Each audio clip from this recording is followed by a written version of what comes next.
I need clarity on what are our targets? What are we trying to make? Where are we trying to spend within? What do we not want to exceed? What do we need to explore? These things are super important. And on top of that, from the personal side, how is that get incorporated in as well? Because you don't want to work every day to 10 o'clock. Like these things matter. We have a client that's like, hey, my daughter's a senior. She wants to go to Hawaii. I need to figure out a way to make that happen. Clearly, that's going to affect his business goals. So it's our job to try to figure out how can we help facilitate that without draining the business and of course making it happen for you.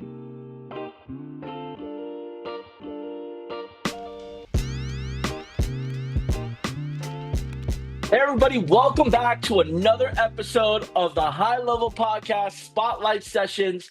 So, we bring in subject matter experts from our high level community that are users as part of our software and bring them into this environment to help you grow your business. And that's the most important part here. So if you're tuned in, let me know that you're ready to receive the help you're about to get. Today, I'm excited to introduce Cameron Williams, the owner of KynLi Consulting LLC, a high level user but more importantly, an expert in helping agencies and marketing companies at all different levels to level up. And Cameron specializes in helping those agencies and businesses achieve financial clarity, improving forecasting, and increasing the profitability through strategic consulting and actionable insights. Cameron and I put together an episode. The episode's name is Beyond Revenue, the Future Focused Marketing Agency. And I just want you to let that resonate here for a minute. Beyond Revenue, the Future Focused Marketing Agency. And before we begin, it's important to note here that this is not going to be financial advice. Instead, this session is meant to inspire you. It's meant to provide you helpful insights from somebody who's helping people day to day get their clarity for how they grow their business and how they leverage high level to better and organize their business and operations. Cameron and I have put this episode together with three pillars that we want to make sure you get the most value from. The first pillar is clarity. We have to have clarity and be clear on where we're going financially as Yeah. new agency owners or expert agency owners getting to that next financial level.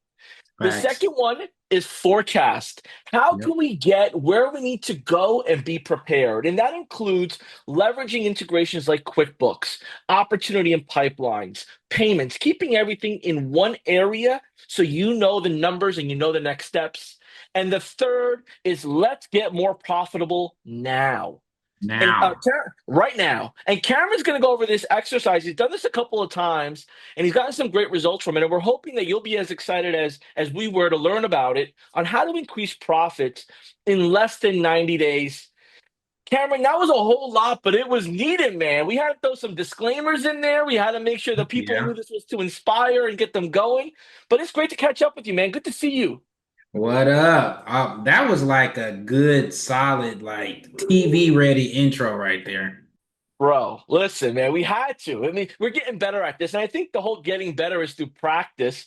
So I appreciate you jumping on at the right time. Look, man, I got to meet you in person for the first time at the Prospecting on Demand event that Alex Shalinski runs. And it was towards the end. You were like, hey, man, I need some help here. I'm a financial guy. I'm a strategist. I'm a numbers guy.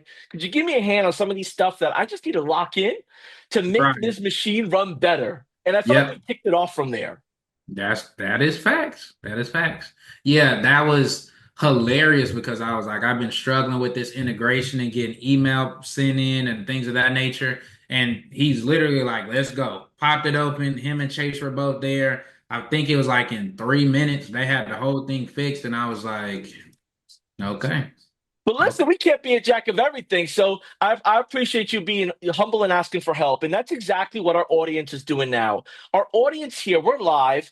We're live on Facebook, YouTube, and LinkedIn. So for those of you that are popping in here, comment below. Let us know where you're tuned in from. But Cameron, look, you're not the type to just be typing away in the groups and making videos and sending them out every day in our high level community.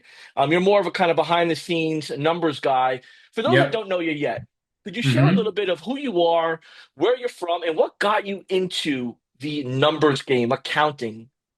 Okay, got you. Great question. So again, I'm Cameron Williams, owner of KynLi Consulting. We've been around for 6.5 years now. It's been a great journey transitioning from all of our experience in corporate and public accounting to what we're doing now, helping serve agency owners. What got us here? Oh, we're in Atlanta, Georgia. I forgot that part. Shout out to my ATL people. What got us here? I think back in high school, well, my grandma was an accountant for the city of Atlanta, and she retired at like 55. So I was like, oh, that's amazing. And anytime you ask your grandma for something like, "Ooh, can I get some chocolate chip cookie dough ice cream?" It was automatically yes. Then on top of that, in high school, my senior year, my best friend lived like right across the street from the school, and they had this huge house. To this day, it's like my dream house. And I just thought they were rich because every time we went over there, they had a refrigerator full of water bottles and Gatorade. And I was just like, man, what do your parents do? And he's like, they were both accountants. And I was in like, I think calculus two as a senior or whatever. And I was like, I'm good at math. I kind of don't know what I want to do, but I'm good with numbers. And they suggested accounting, and that was pretty much it. And just to make sure here, you're not, I feel like I got to unpack some of this stuff because you're not one to brag on yourself here, man. But just to confirm, you didn't learn accounting through YouTube. You went to school and No, no, you no, earned some no. credentials. Could you share a little bit about your background on that? Yeah, so if you are watching this, right, you see all the nice little fancy plaques behind me. So I have a bachelor's in accounting, a bachelor's in finance, and then a master's in accounting.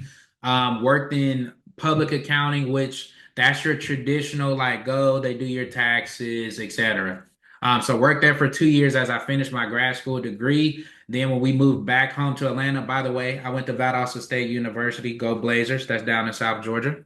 Moved back, got married, and then have been back in Atlanta ever since. So I worked in the private sector, which that's a fancy way of saying the accountant at Coca-Cola or Chick-fil-A. That's private. You're working in a specific division, doing a specific job for the huge company. So we did that for all the way up until 2017. And then summer of 2018, July, is when we started KynLi Consulting. And ever since then, we've just tried to focus on getting better every single year, better automations, better systems, better services offered to our clients. So now we're here focusing on marketing agencies and just really trying to not give them the basics because I feel like as an accounting industry, we've done you guys such a disservice. Like you guys don't need me to tell you these are office supplies. You're smart, you know that. And if you're just listening, I'm holding up a plastic cup with a bunch of pens and pencils. No, what our people are asking us is, Cameron, how do I cut taxes? When can I hire this other person? Can I up my salary? How do we write these different things off? What is are we diversified in the service offerings? Things like that. So that's us in a nutshell. And I appreciate you just unpacking that, right? Because I think the biggest thing here is clarity. So, like, who am I listening to? What knowledge and experience do they have? And I just wanted to kind of hit that foundation. Now, as we get into clarity about what you're about to teach with our first pillar here, the clarity, be clear where you're going financially. Could you unpack that from a mindset and then into an execution standpoint? Right. So with clarity, and we're going to jump into this in a second, but clarity, we have to always remind ourselves that where are we going, right? Like I need to know, think about a GPS. If you don't put anything in, you need to hope you know how to get there, or else you're just going to be driving around endlessly hoping. We don't want that for you. As a business owner, you need, at least in regards to the finances, I need clarity on what are our targets? What are we trying to make? Where are we trying to spend within? What do we not want to exceed? What do we need to explore? These things are super important. And on top of that, from the personal side, how is that get incorporated in as well? Because all of us know as business owners, your personal life affects your business, right? Like if you want to spend more time with your kids, you don't want to work every day to 10 o'clock. Like these things matter. We have a client that's like, hey, my daughter's a senior.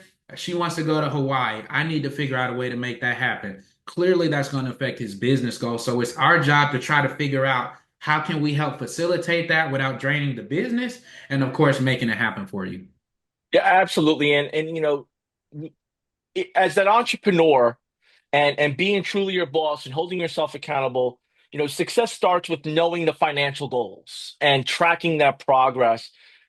As we get into this clarity, could you unpack some of the guidance or insights you share with new agency owners that have, let's say, gotten started with high level and now they're learning marketing or perfecting their marketing craft? Where does this financial responsibility of earning and reporting come into play? And what are some of the mechanisms or things you need to be aware of while you're on that journey of fulfilling and selling? You need to be on the journey of knowing, taking notes, or making sure the information is in the right area.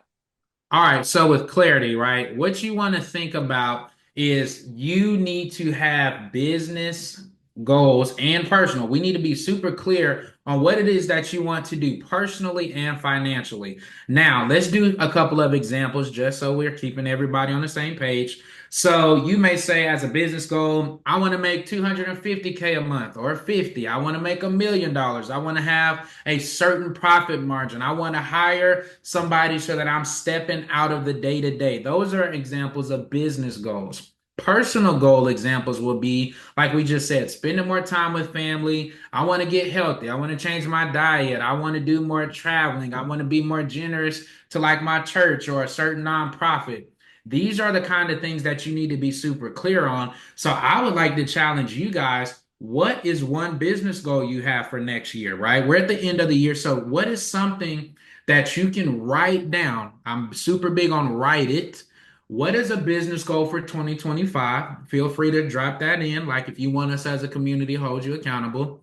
And then what is one personal goal you have for next year? It could be I want to run a marathon. I want to increase my back squat. I want to take my kids to Disney. You need to have both because they both play on each other. Does that answer your question? It does, and many of our users, right? They're in a techie mode, or they're in the fulfillment mode. They're in the sales driven mode. Could you unpack what else you should keep in mind as you combine that techie, sales, and financial obligation to not get yourself in trouble while you're selling and keeping the right bookkeeping accordingly? Okay, I think the main thing in regards to like the selling piece, we have to always remember like the money is in the inputs, right? The daily actions that drive results. So we have to make sure that we keep that in mind because like I can't control how many sales calls I can get. I can control how many actions I do, how many calls I make, how many people I follow up with. All of those things, as you guys already know, are in your opportunities and pipelines which should have some numbers associated, right? Hey, I'm talking to this person. They should be a 5K project, a 10K, a 2K, whatever that looks like. So having that data is going to be super important. I'm trying not to spoil the next part that you're going to say, but having that in there is super important because now we get to start utilizing numbers to help us in relating it back to that clarity. If my goal is I want to hit $1 million this year, definitely doable. But am I having enough sales call? Am I having enough leads to even close? What am I offering? Is this a $500 project? A lot harder to do. Or is this a $5,000 a month project? Like all of these things matter. And you again need to be clear on what are your numbers telling you? Are they being tracked? Where's this all going? Can we easily view these things? So if I'm putting myself in the student mode right now, I just signed up for high level. Hmm. I know enough to be dangerous where I was using other software. Now I have what I need to really deliver results. I got 5 sales under my belt. Maybe I've collected 30K in setup fees or in first month fees. Okay. And I'm just kind of jotting this stuff down on pieces of paper, my notebook, because I No, haven't quite no. had a chance yet to set up like my financial stuff. I'm just worried about getting sales. Right. Um, to unpack that scenario in two parts. Okay. First part is, um, should I be should I be using what accounting process or software or idea or formula should I be using in documenting from a beginner standpoint the money I'm collecting?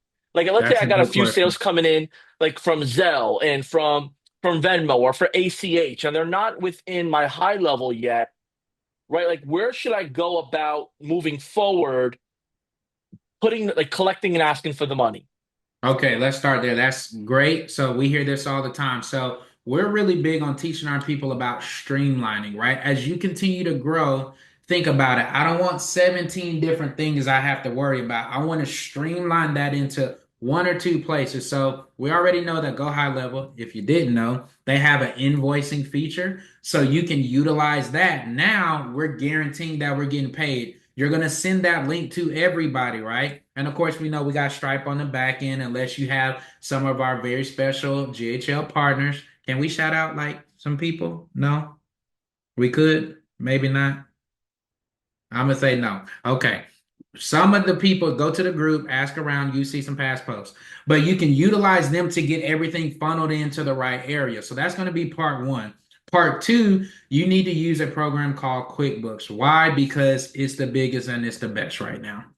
The good things about that is once everything is connected, now we get to see things like how much revenue did I make per month? And on top of that, which you guys know this, oh man, I had to pay this contractor. I have to pay my internet. I have to pay, Loom and Zoom and all of these different technical pieces to run everything. You want that to be nice and clean. So when you get to the infamous tax season, you're not just going to get this huge tax bill because I made 30K a month, 3 times 12, 36. So I made $360,000. You're super excited until you realize, ooh, that tax bill is crazy high. No, track these expenses in something like a QuickBooks. So that way now, yes, I made 360 grand, but I spent 260. So I'm only going to get taxed on 100,000. Which one would you rather be taxed on? 100K, 360K? I think we all know the answer. Yeah, and I appreciate you taking this question that I have and really unpacking it in a digestible way because it's like somebody saying, "Hey, I need help with my funnel," right? For those that are your funnel creators, or I need help with building out an automation or a workflow. Like you guys can almost see the ending already before your customer or prospect could see it. That's kind of how you're handling this part here with me, Cameron. I appreciate that. So if I have this clarity path right, I got the high level.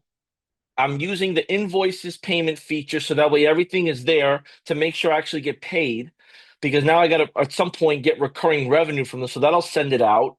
Boom. You mentioned I should incorporate QuickBooks because most of the accountants and CPAs or whomever I'm going to use to file my taxes will ask me maybe for the login or access to my QuickBooks because they're not Yep. going to just take a spreadsheet these days, right? So we got that part, have that integrated into high level, and then you're making sure that you're putting all your expenses in there and keeping that running log. I think that's a lot of clarity where if you're in sales and you're making money with high level, this stuff is going to go fast, very Fast. fast. Second question I had with clarity was you mentioned pipelines and opportunities and tracking and measuring them. Is it better to do the monthly recurring revenue value, or is it better to go the annual or 6 month term Ooh. value? This is a good one. All right. I think for like those of us who try to use social to kind of, we want to brag, you're going to hear the annual amounts. That's not what you budget off of, though. What you budget off of is what is my monthly recurring revenue, aka MRR. So if it's, hey, I may get 10K up front, but it's going to be 2K a month after that, you need to put 2K a month so that you know what your current and accurate budget is. These are things that now, because you're at the 30K level, right? And by the way, and I did this as a post, I think last week, there are different levels where you need different people. Like if you're under five, maybe eight, 10K, do you need all the fancy stuff that I mentioned that we do? Not necessarily. Once you're at that 15, 20, that's going to be a certain requirement. You've never made this much money in a month. You've never made the 30K. So we need more things. We need to start the projections, the forecast. As you're getting up to six-figure months, you need a full-time CFO in. So I just want to clarify that because we hear that question a ton about, do I go get the basic bookkeeper? Do I get the really, really good accountant? Do I go get the unicorn? And when do I do it? Take that part out. What's going to happen here is you're making more money. Now is the time where we start focusing on all these other things. That pipeline number, Can you put the one-time number? Sure, put it in the notes. But if we're thinking budget, right? Anything financial, we teach our clients, you want to look and in 10, 15 seconds, I understand everything that's happening. That opportunity will show you at the top, as you guys already know, hey, total in this pipeline is this. If you put the monthly number in, you almost can see what your monthly recurring is now. Of course, throughout the year, you're going to have some churn, so that changes. That's why we do all of the accounting data in QuickBooks where it will constantly move up and down. So you want to use the opportunities as like a super general. I see who's outstanding, who I need to follow up with, product value, etc. Everything else, of course, you want to defer that to the accounting software. Awesome. And if you're just tuning in right now we're unpacking the clarity on we started our high level agency. What do we need to know from a future thinking of having our financial responsibility locked in with the numbers, the process, and how to forecast our next steps here. One last question before we get into the meat and potato of really the most important part you've touched on already. With the clarity working with vendors for those that are moving pretty quickly and they're hiring vendors within the United States or within the Canada.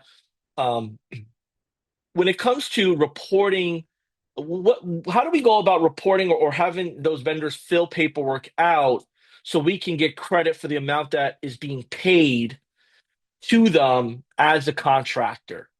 Ooh, okay, we getting real technical here. These are solid questions. All right. So if I have a contractor, right, somebody that I'm going to bring on board, they're part of my team. You need to get a W-9 for them. So, hey, fill this out. That's basically name, address, social, name of business, etc. You're going to get that because in a perfect world, you don't want to keep paying them through PayPal or Zelle or Cash App, y'all. You're asking for some disasters. No, you need to be working with somebody like an ADP. That's who we like to tell people to use because they have the biggest system, the biggest backing, to me, the best help desk. We're not going to talk about Gusto. Some people use Gusto. Shout out to Gusto, but I'm team ADP. But you want that entered in there because what are you going to start asking? And we know this from working with clients. When I'm only making 10K a month, brother, I'm trying to pay my bills and make sure I can pay the team, and we're going to figure the rest out.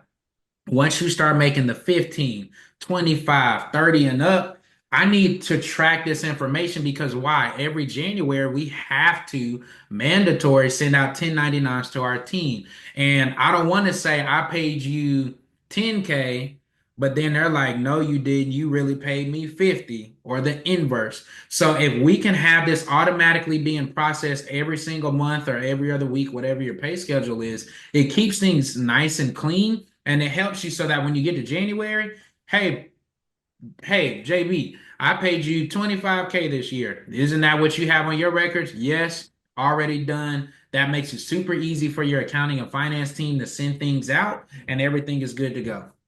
Yeah. And I know we unpacked a lot here. And, again, if you're just tuning in here, what we're sharing right now is not financial advice.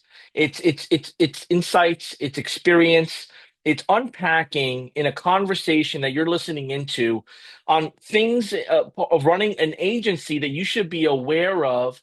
And you now have the bullet points of what questions you should be asking according to your local area, your local financial government regulations, because everyone's from all over when they're tuning in from high level. So, I, again, this is not financial advice. This is more of just insight, and you're tuning into this conversation with a trusted advisor, Cameron Williams, who owns KynLi Consulting.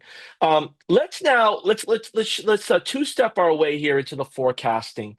You know, the most successful agencies that I've come across and gotten to speak to, most successful business owners are forecasting. They're making informed decisions based off of the data, based off of the habits of the business and the customers, whether it's regarding new acquisition or churn. And they're having the seasonality understanding. When do we get our most customers? When do we start getting our churn or people that are a little later on paying? For example, maybe around the holidays. Could you unpack from your expertise and your view? this forecasting portion of running the agency, but also running a healthy sales motion. Man, you are going deep here today. Okay, let's talk about forecasting. What does it do? What does it mean? Just so that way we're kind of on the same terminology, right? So I would say what we just kind of talked about applies to more so, let's just call them a beginner marketing agency, right? People who are, we'll say like 10 to 12K and below, right? Those are going to be, that's new information for you guys. The people who are at this 30K and up, though, this is your section. I would even suggest if you are at that 12K and below, I'm not saying ignore this, look at it, but just know you don't need that right now. What you need to focus on right now, make more money, make more sales so you can grow the team and get out of fulfillment. That's literally what we would tell you if you were working with us. Now, 25, 20,000 and up people, right? Forecasting is so important. We've seen it time and time again.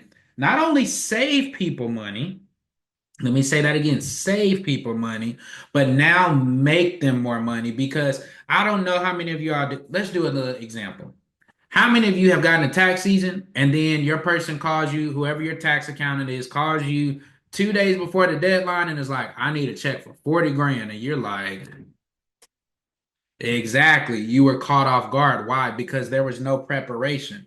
That accountant should have been either meeting with you X amount of times throughout the year, or our preference, you're on monthly retainer. We're showing you, hey, you told us you wanted to make 1 million. You're not going to hit 1 million, but maybe you're going to hit 850,000. Okay, hey, we thought your expenses would be 500K. It's really going to be 600. Our people see that every single month is constantly updated, which allows them to do things like what? Hey, I need to make more sales before I hire this person because I see my net income is only 5K. What to hire a quality US person, it's going to take me at least 5K. Well, that's going to put me at zero. Then I'm going to be running at a loss. And remember, when you hire somebody that's an employee, they're not 5K.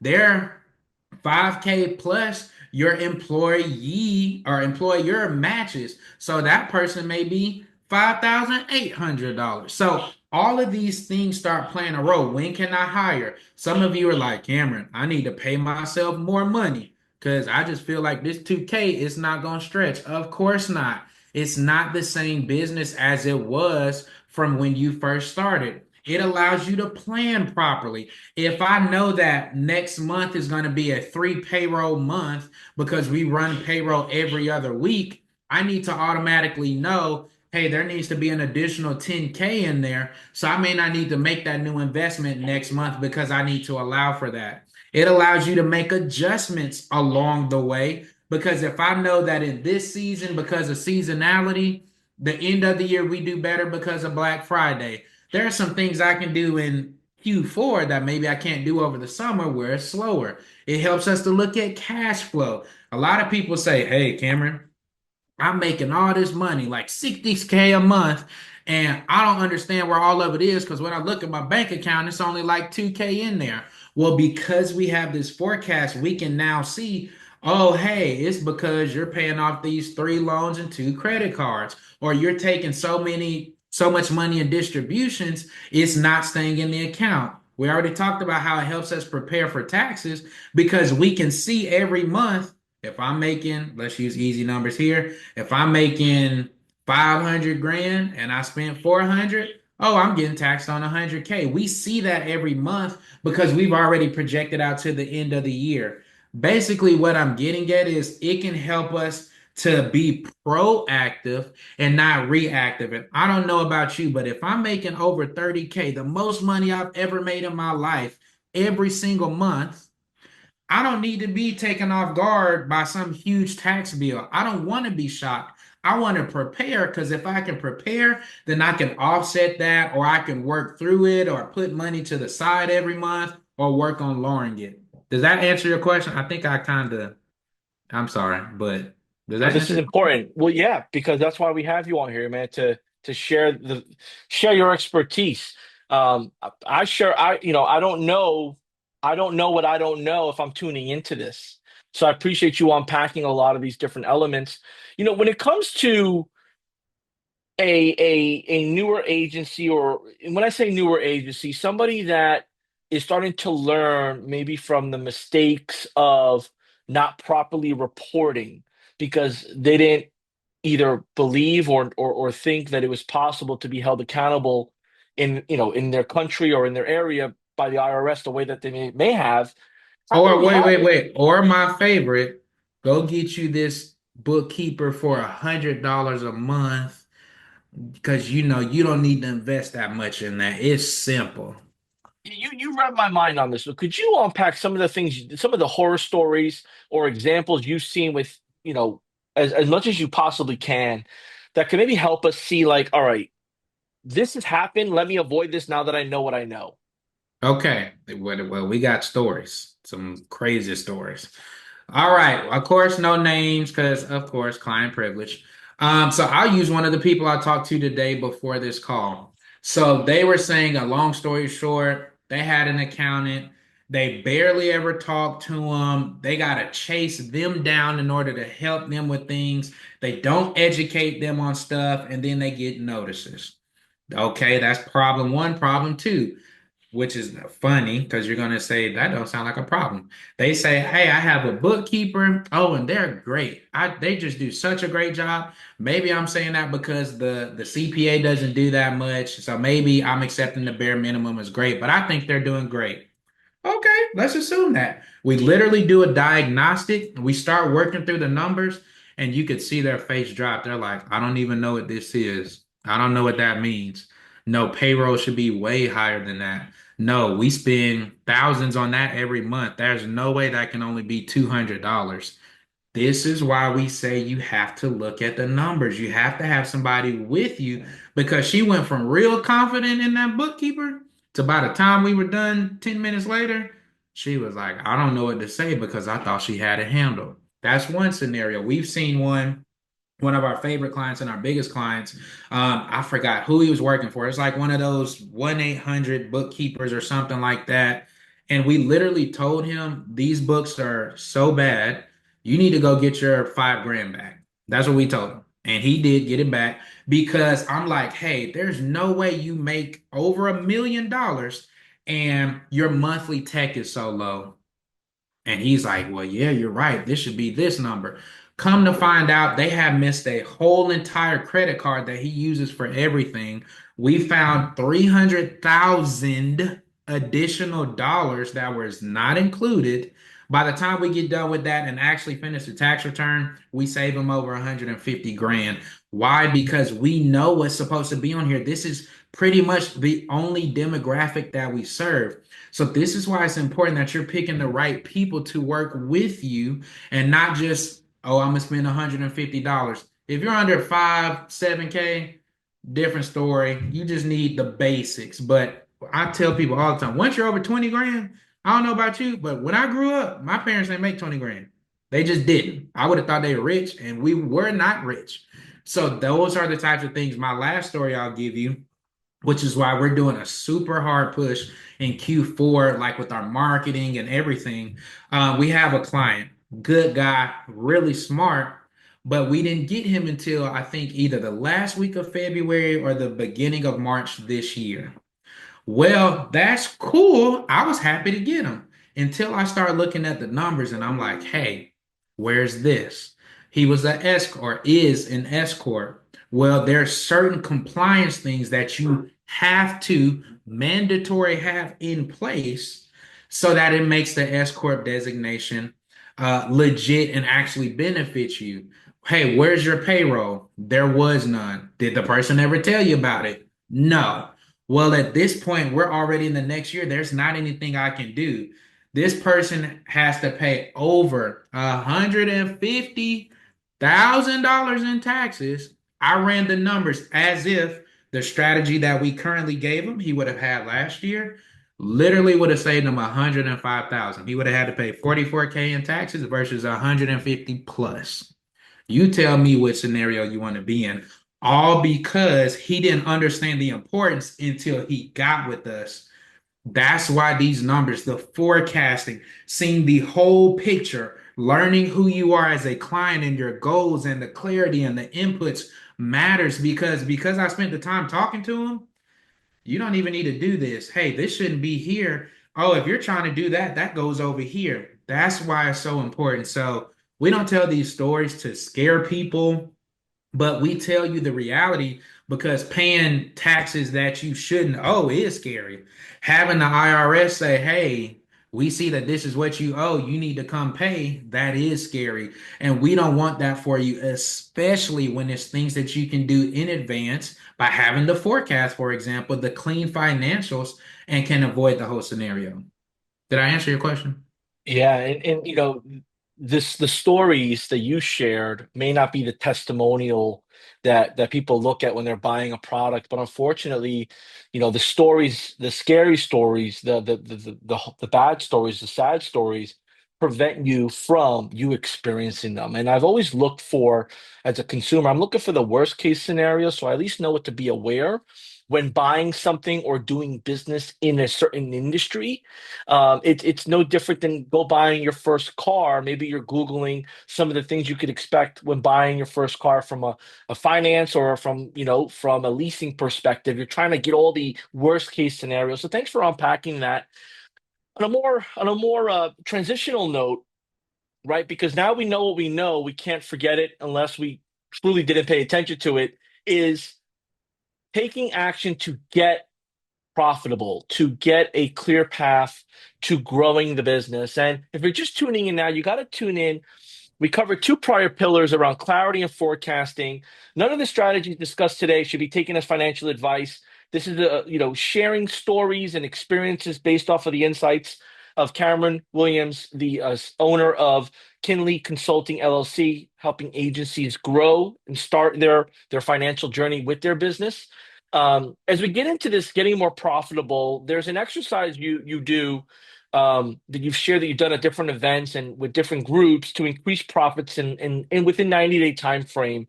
Could you unpack how that is and how these small adjustments can create big results using high level, using the principles you've shared and the stories you've shared already? Ooh, we're gonna have to do a screen share for this one because this can get a little nitpicky, but I promise you, if you do this within 90 days, you will send me a DM and say, I did it and it worked. So can we do a screen share? We have about 7 minutes for it though. That's cool. I only need five. Let's rock and roll. Okay, let's do it. All right, y'all. Now, again, if you're just listening, so sorry. That's why you gotta look at the visual. All right, let's jump into this. Profit multiplier. How can we do this, right? Now, first thing you have to know where we're starting from. So you need to figure out your profit. Now, Cameron, how do I do that? If you're right there at home, get you a notepad, something with some lines, get you a nice pen. So, what I want you to do is write down your total revenue from last year, or if your numbers are up to date, you can do it for this year.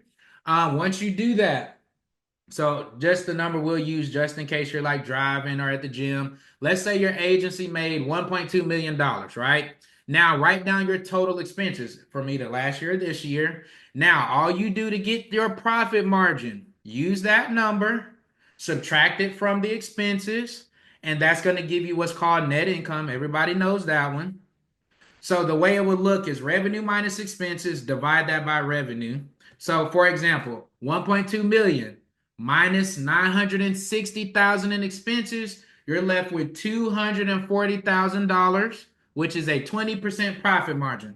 So let's just use that. That's our just in general number. Now, how do we fix this number? How do we become more profitable? Well, you can just increase prices by 10%. I want you guys to think and drop this in the chat. If I raise my price by 10%, how would that affect your numbers, right? If your service is $1,500 a month, 10%, you now charge $1,650. See how simple that is, right? Taking them to church, 10%. Y'all get that one. All right. So, in staying with these same numbers, all right, that's now if I were to make 1,320,000, because of course 10% of 1.2, that's 120 grand. Now you just made that much more money literally, when you redo that same formula we said, the 1.320 million, subtracting it from that same 960, you're now at 360,000. So we were at 240, now at 360, 50% increase. Let's speed through these other two. A lot of people are so fast to just hire more people.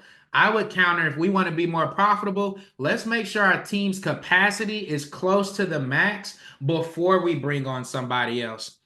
So to speed through this one, let's just define profitability per client. And you guys know this, right? When I come up with a price, that's because I think it's only going to take me X amount of time to do.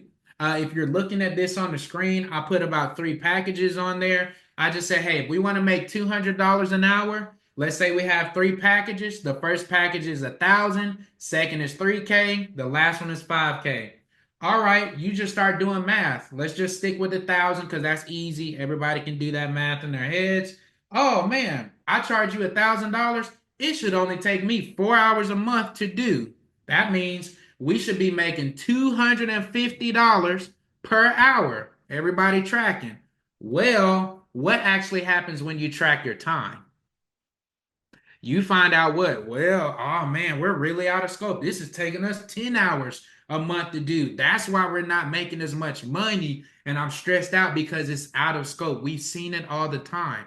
This is why it's super important to understand that, hey, if we were to fix this, then think about how much more work we could do. That's what AI does, right? It takes what would take us 8 hours and now bring that down to what? An hour, which means we can take on 8 times as much work, which means we're that much more profitable and we just raised our prices. Are you guys tracking with me here?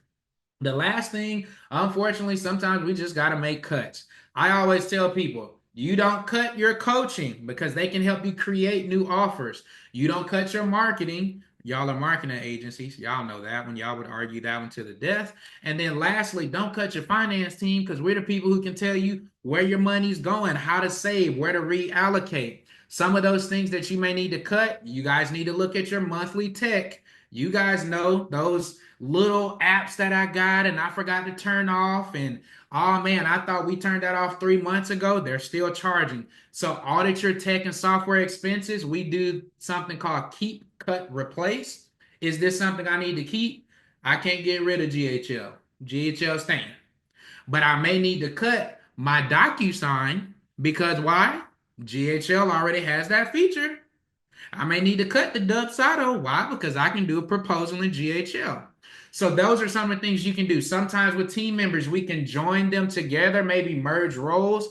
Sometimes I may not need to go to certain conferences and places because remember, it's not just the conference ticket, but it's the hotel, the food, the rental cars, etc. That can be a way to save some money. We know which team member to cut. I don't like cutting, but if we do, let's do it based on KPIs that were not met. And lastly, your salary. You should have two budgets.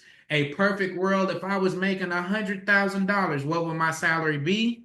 What would I need to be cutting out if I needed to only have $100 in the bank because the world is on fire, clients are leaving? What is the absolute minimum I need to make to pay all bills, groceries, etc.? So those are your ways to increase profits. If you can increase it by 10%, if you're more efficient with your fulfillment and your team capacity, and we can make cuts, that's an instant 15 to 25% in your profits within 90 days. This could literally happen right now, the very next month. So you guys try that. Definitely send it to JB. Hey, I did it and this actually worked, and you'll see more money coming in. Did we stay under 5 minutes?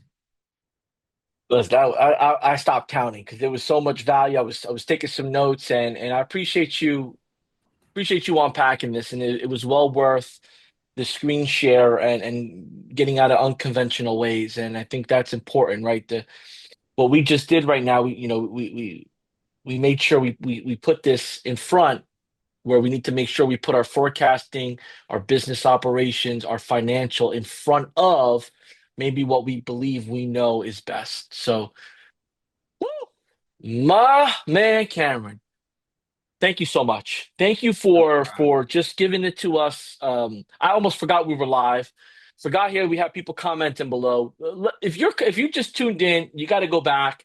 But if you've been here, let me know below your biggest takeaway.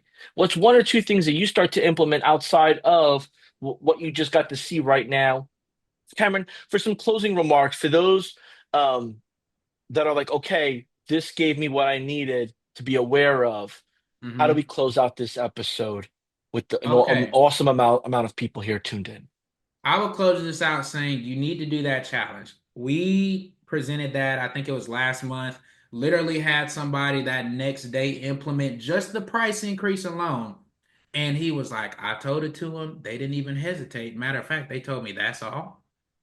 But to him, going from price one to that new price point was big for him. It was a big ask. And they're like, oh, that's it. That's no problem. That's what we want for you because now you're making more profits. And if you're making more profits, you're making more cash. And when you have more cash, you have more options to meet those personal goals, to take the kid to the Hawaii trip, run the marathon, etc. So if you guys don't take anything else from here, take that last 5 minutes, that last slide, do those things. I promise you they will work. Of course, I would love for you all to do the forecasting piece. There's nothing like being prepared financially for what's coming. You can always adjust it. But if you're prepared, that's the number one thing. I know when I have to run extra salaries or when I can afford to give myself a bonus because we have cash and reserves and things of that nature. So hopefully this helps you guys. If you need something, JP, will let me know. But if nothing else, definitely take that challenge at the end there because we know we even took our own advice and was like, hey, let's do it and let's see what happens. And the results have been awesome. Awesome, man. Well, I appreciate you, Cameron. Great to hang out with you here. Thank you to our audience. We know your time is very precious. And when you tune in, you're tuning in for results of your own. So thank you so much. Again, what you've heard right now is insights, it's strategy that you can implement in your form. Definitely look into your rules, financial rules in your region, your country, or your area. Consult with a professional nearby your area that you pay for that advice for. Um, Yep. what a time, man. We gotta do something like this again. I'm gonna see you. We We got got more to go to coming. an Eagles game, man. Let's do it. Look, y'all, we got to roll here. We got to get to business. If you need anything else, comment below. We got more coming. Thank you for tuning in to the High Level Podcast Spotlight Sessions. We'll see you then.